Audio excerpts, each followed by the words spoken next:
اعوذ باللہ من الشیطان الرجیم بسم اللہ الرحمن الرحیم۔ سورۃ الضحیٰ نبی مکرم علیہ السلام کی شان اقدس کے تعلق سے بہت پیاری سورت، اور حضور علیہ السلام پر اللہ تعالیٰ کے انعامات اور حضور علیہ السلام پر اللہ تعالیٰ کے احسانات، ان کا تذکرہ اس سورت میں آ رہا ہے۔ سورۃ الضحیٰ بسم اللہ الرحمن الرحیم۔ تھوڑا سا ایک پس منظر ہے، شروع جب وحی کا نزول شروع ہوا، اول جب وحی کا آغاز ہوا تو وحی کا معاملہ بڑا بھاری معاملہ ہے، فرشتے بھی گھبراہٹ ان پر طاری ہو جاتی ہے۔ احادیث سے پتہ چلتا حضور اگر کسی اونٹ پر سوار ہوتے اور وحی نازل ہو جاتی وہ زمین سے لگ جاتا تھا۔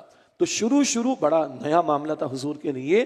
تو کچھ دن وحی کے آنے میں وقفہ آیا تو مشرکین نے مذاق اڑانا شروع کر دی، او ہو ان کا رب ناراض ہو گیا، او ہو وحی آنا بند ہو گئی۔ معاذ اللہ ثم معاذ اللہ، اس کا جواب ہے جو اللہ سبحانہ وتعالی عطا فرما رہا ہے اس مقام پر، اور بتا رہا ہے کہ یہ وقفہ اگر ہے تو اس میں کیا حکمتیں ہیں، اور پھر اللہ کے انعامات اور احسانات حضور نبی علیہ السلام کے لیے ان کا بیان ہے۔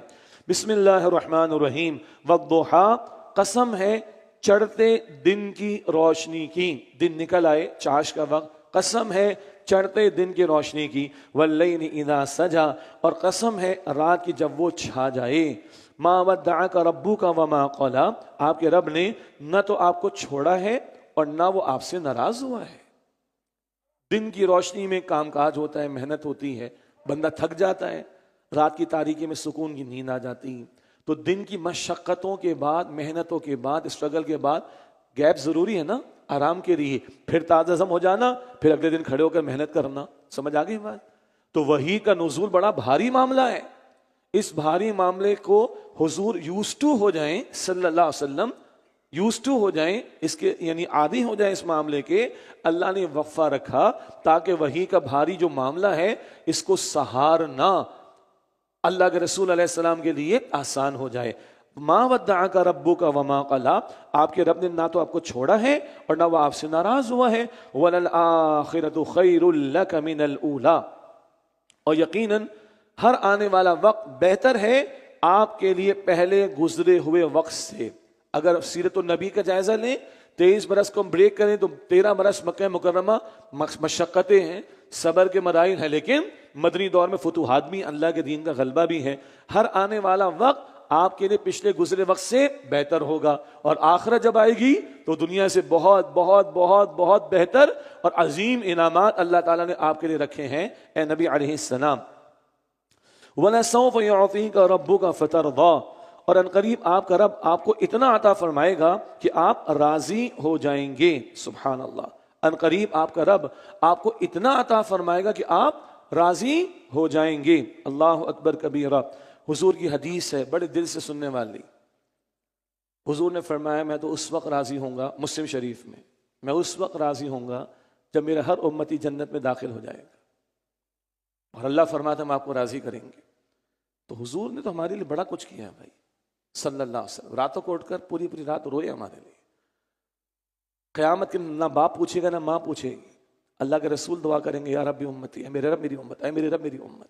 ہم حضور کو کتنا یاد رکھتے ہیں، کتنا چاہتے ہیں ان کو، کتنا پیار کرتے ہیں ان سے، کتنی محبت کرتے ہیں ان سے، ان کی مشن سے کتنی ہمیں نسبت ہے، ان کی محنت سے کتنا پیار ہے، ان کے مشن میں ہمارا کتنا حصہ ہے۔ تنہائی میں بیٹھ کے سوچئے گا ذرا، اور کل حضور سے سامنا ہوگا علیہ السلام تو حضور پوچھیں کہ تو کیا لے کر آیا ہے میرے دین کے لیے، میرے دین کی محنت کے لیے، میرے دین کے مشن کے لیے، کیا جواب دیں گے ہم لوگ؟ سوچئے گا، جواب تو دینا ہم نے، تیاری کر رہے ہیں، سوچنا پڑے گا ہمیں۔ وَلَسَوْفَ يُعْطِيكَ رَبُّكَ فَتَرْضَىٰ، اور عنقریب آپ کا رب آپ کو اتنا عطا فرمائے گا کہ آپ راضی ہو جائیں گے۔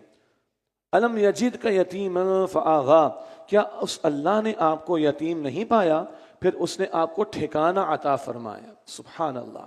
حضور کی والدہ کا انتقال، والد تو پہلے انتقال کر گئے تھے، پھر والدہ کا انتقال ہوا تو دادا کی شفقت میں آ گئے، دادا کا انتقال ہوا تو چچا کی شفقت میں آ گئے۔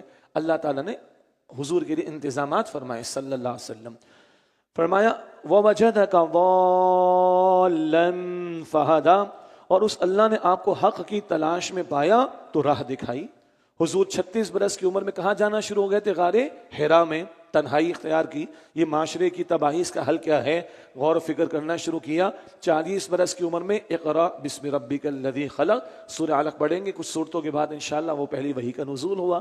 الم یجدک یتیم ووجدک ضالا فہدی، اور اس اللہ نے آپ کو حق کی تلاش میں پایا تو راہ دکھائی۔ فاما الیتیم فلا تقہر، تو ووجدک عائلا فاغنی، اس اللہ سبحانہ وتعالی نے آپ کو تنگ دست پایا تو اس نے غنی فرما دیا۔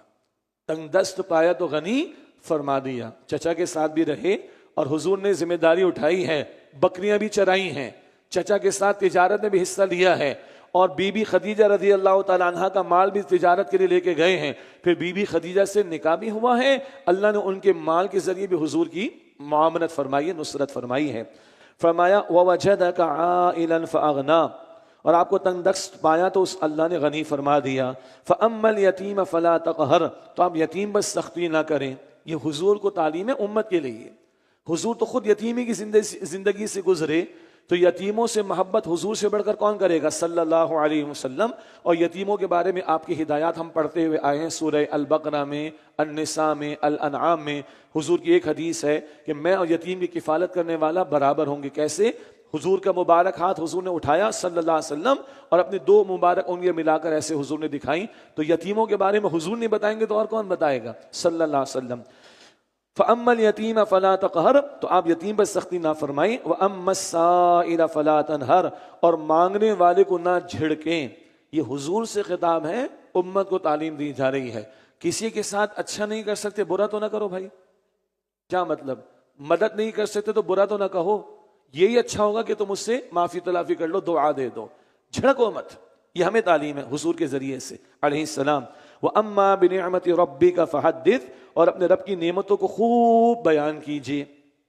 ایک مراد یہ ہے اللہ نے نعمت عطا فرمائی تو بندہ اس کو استعمال بھی کرے، اس کا اظہار بھی کرے۔